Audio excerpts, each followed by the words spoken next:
everyone, myself Trupti Uday Vibhandik, a 4th year medical student from Smolensk State Medical University. Before I begin, I want everyone to do something. Close your eyes for 5 seconds. Imagine your favorite food may be a burger, pizza, biryani. Now tell me, did your stomach start growling or did your brain just decided it's time to eat? Because here is the truth. Hunger does not start in the stomach. It starts in the brain. What exactly is happening inside the tiny structure called the hypothalamus? What signals decide whether you should reach the food or push the plate away? Is it willpower or is it a neurochemistry? Let's zoom into the arcuate nucleus and meet the neuropeptide that control our appetite. As we can see in this slide, appetite regulation is mainly coordinated at the level of hypothalamus, especially the arcuate nucleus. There are two major neuronal populations here that act in opposition. First one is the orexigenic pathway, the hunger-promoting system. This pathway becomes active during fasting or reduced deficit states. The key neuropeptide involved here are neuropeptide Y, agouti-related neuropeptide, and ghrelin, which is released from the stomach. When activated, these neurons increases appetite, decreases energy expenditure, and stimulates food-seeking behavior. This is the body's survival mechanism during low energy states. And now, in contrast, we have anorexigenic pathway, the satiety-promoting system. This pathway is activated during the fed state when energy is sufficient. The important mediators here include pro-opiomelanocortin neurons, α-MSH, CART, leptin, insulin, and most importantly, GLP-1. After discussing the role of neuropeptides in appetite regulation, now let us move to another important system that connects the gut, pancreas and the brain, that is the incretin hormones. Imagine what happens when we eat a meal. As soon as food, especially glucose, enters our intestine, the gut does not stay silent. Instead, it releases special signaling hormones called incretins. These hormones act like messenger from the gut to pancreas, telling the body that nutrients are coming and insulin will be needed soon. Incretins are gut-derived peptide hormone released after oral nutrient intake. Their main function is to increase insulin secretion from pancreatic beta cells in glucose-dependent manner. Because of this mechanism, when glucose is taken orally, it produces more insulin released compared to intravenous glucose, and this phenomena is known as incretin effect. Now, there are two major incretin hormones involved in this process. The first one is GLP-1 or glucagon-like peptide 1, which is secreted from L cells located in the ileum and in the colon. And the second one is GIP or glucose-dependent insulinotropic polypeptide, which is secreted from K cell presented in the duodenum and jejunum. Let's look at this slide perfectly sets the stage. Incretins are not made in the pancreas, they are gut-derived peptide hormone. They work in glucose-dependent manner. This is crucial safety feature. If your blood sugar level is normal, incretins kept quiet. Now about drugs which can act this incretin.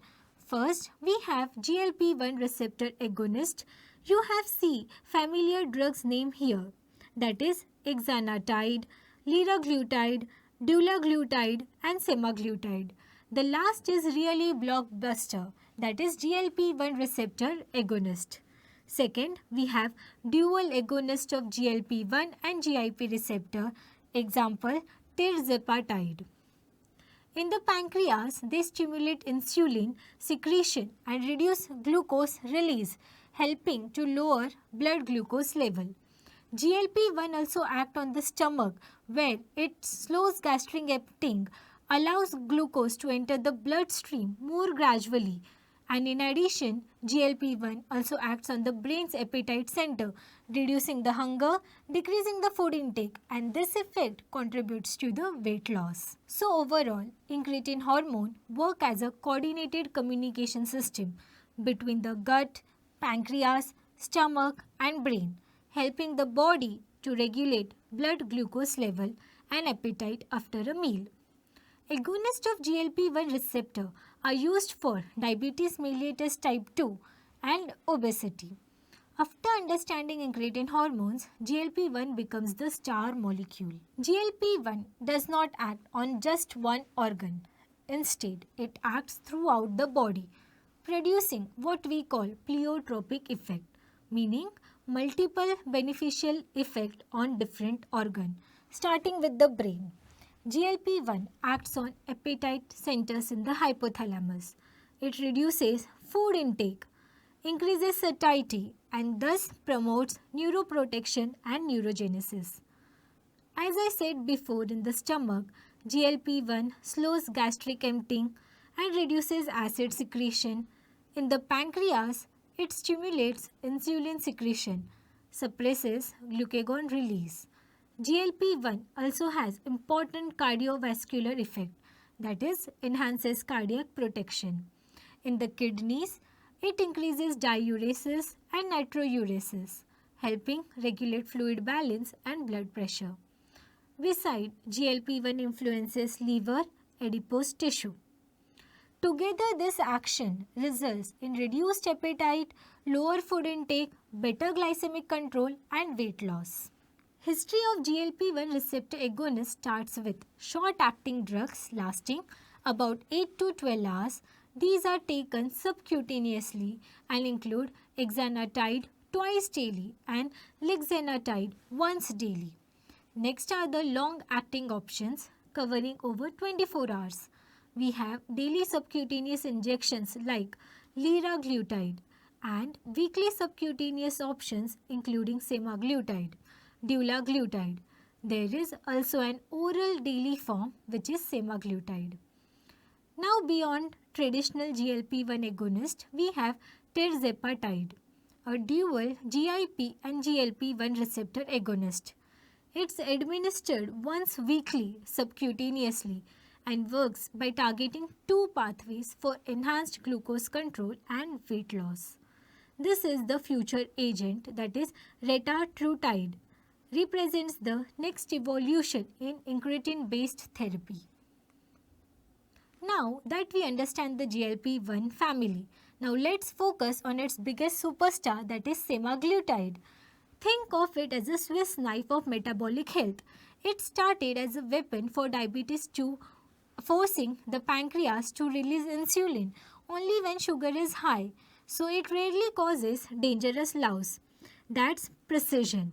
But what makes it a superstar? It does not stop at the pancreas. Semaglutide goes upstairs to the brain, telling the appetite center, turn off the noise. This leads to massive weight loss by reducing hunger and increasing satiety. Effectiveness against obesity is really high and impressive. And a bonus, it protects the heart. Studies shows it reduces the risk of major cardiovascular events in high-risk patients. And because of this combined effects on glucose control, appetite and body weight, semaglutide has become one of the most widely used GLP-1 receptor agonists in modern metabolic therapy. But what about the safety of the drug? Let's look at what VG-Base, the WHO's global pharmacovigilance database, tells us about the semaglutide's adverse effect.